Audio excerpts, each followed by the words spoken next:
Hello there! Welcome to another behind the scenes video at Torahlive. Today we will talk about liquid creation for 3D animation.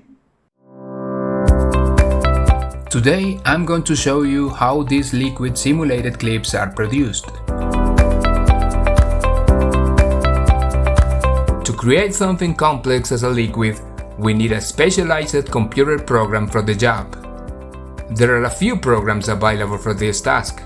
One of the best is Realflow.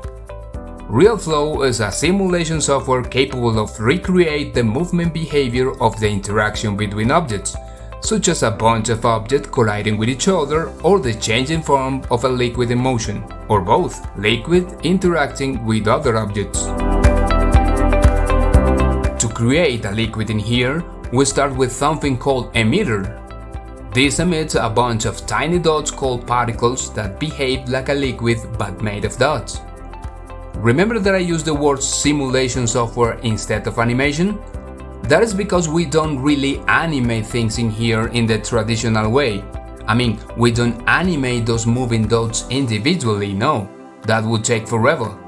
Instead, we give the software numbers to specify the amount we want of density, viscosity, movement speed, etc. And the software, using internal and complex mathematical models, recreate the behavior of the liquid. This is kind of a trial and error process, since we need to constantly adjust those numbers we give until the liquid behaves the way we want. It's just like pouring a liquid from a jar to a glass on the real world. If we don't know what kind of liquid is on the jar, our first pouring could end up in a mess. This is the most time-consuming part of the process, because every time I try new numbers to adjust the behavior of the liquid, the computer must do a lot of calculations to know how the liquid will change in time. Then, we define what objects will the dots interact with, so they can flow and adapt to its form. After we get the motion we want, the next part is to convert them into a shape-shifting object. These great objects simulate the liquid now, with the behavior we had just set up. Now, we will export our liquid to another software called Maya, where we will integrate it with the rest of the scene, give it the look of the liquid, and generate the final video.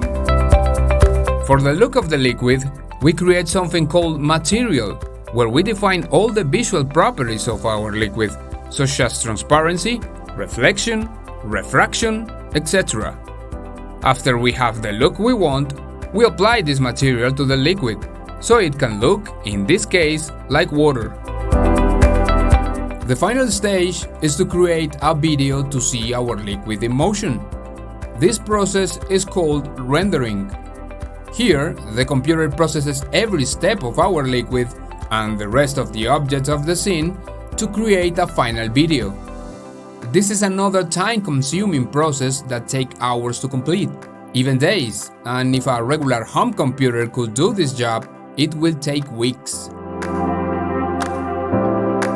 This is how the final render came out.